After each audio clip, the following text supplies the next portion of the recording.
यह दीदी सिर्फ इसी जगह नहीं, गांव के तमाम सभी पंचायतों में जा जा करके अपना प्रवचन कर ज्ञानवर्धक बात बोल करके सबों को प्रभावित करते हैं।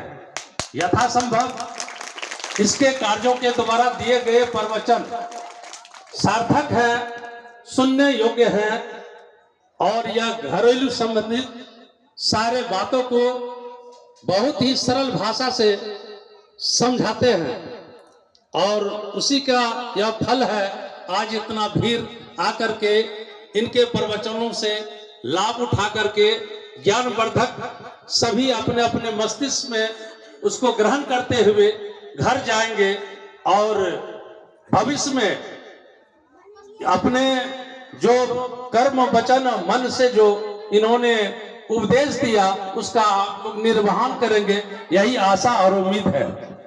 मैं इस बैठे हुए तमाम श्रद्धालुओं को, तमाम माताओं बहनों को सम्मान करते हुए उसे मैं अपना अभिनंदन करता हूं और वंदन करता हूं। आप देवतुल जो देवता के समान सचमुच दिखाई दे रहे हैं, अनुशासन का 100% आप में गुण है और आप सचमुच अगर कर्म से करते रहेंगे तो आप पूजनीय होंगे, कल आपकी पूजा होगी। अगर आप इस प्रवचन को अनदेखा करेंगे तो शायद यहाँ बैठना निरर्थक होगा, बैठने का कोई उद्देश्य प्राप्त नहीं होगा। इस ठंडी कष्ट में भी आकर के ठुठुरन से बचाते हुए, कष्ट को झेलते हुए आपने जो बैठ करके 7 दिन से लगातार 1, 2, 3 घंटे तक प्रवचन को सुनते हैं, उस प्रवचन को निभावेंगे तभी प्रभा दीदी का बोलना सार्थक होगा और आपका बैठना भी अति सार्थक होगा। मैं ज्यादा बोलूंगा नहीं, मैं कोई प्रवचन करता नहीं, हमको सम्मान करके बुलाया गया, यह सौभाग्य की बात है और मैं हमसे जो सम्मान होगा हम सदैव करने के लिए आप लोगों को निःशुल्क तैयार है। जो हमसे शारीरिक, मानसिक और आर्थिक रूप से सहयोग होगा मैं सबको हमेशा करता रहूंगा और करते आ रहा हूं। मैं प्रभा दीदी को बहुत बहुत साधुवाद देता हूं जिन्होंने इस ठंडक में भी आकर के 7 दिन तक लगातार अपने प्रवचन से मन मुक्त करते हुए, झुमाते हुए तालियों की गड़गड़ाहट से सबको मनमोहित किया।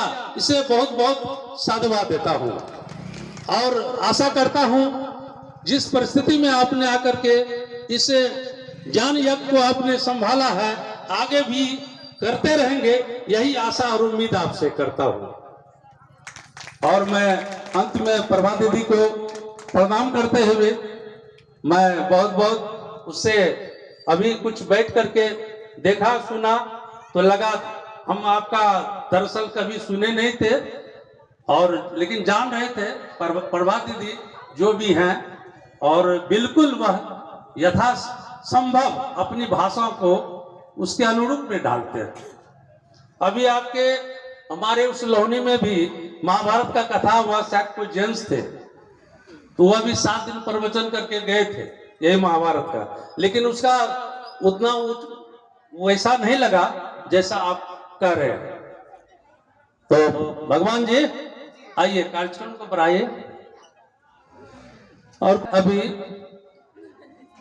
इस गांव में जो भी विकास का काम हो रहा है उसमें अभी इस सरस्वती पूजा के अवसर पर विकास के रूप में कोई मानसिक विकास करता है, कोई शारीरिक और कोई आर्थिक।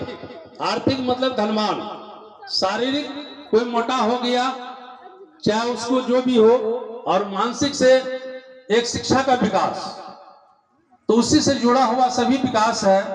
तो उसमें कुछ कड़ी में कुछ आदमी है जिसका नाम लिस्टेड है, उसको जो है अभी कुछ सम्मान दिया जा रहा है। सम्मान चाहे वह 1 रुपया का हो या 1000 का हो, एक सम्मान होता है। सम्मान से प्रोत्साहित होता है।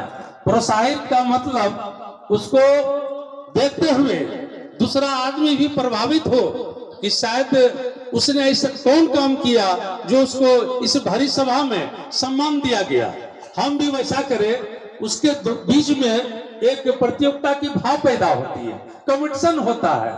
वैसे करने के लिए यह एक जनसमूह तैयार है और अभी सम्मान के रूप में आप लोगों का दिया जाएगा, जो भी है उसे स्वीकार करेंगे। उसी के उपलक्ष्य में हम चाहेंगे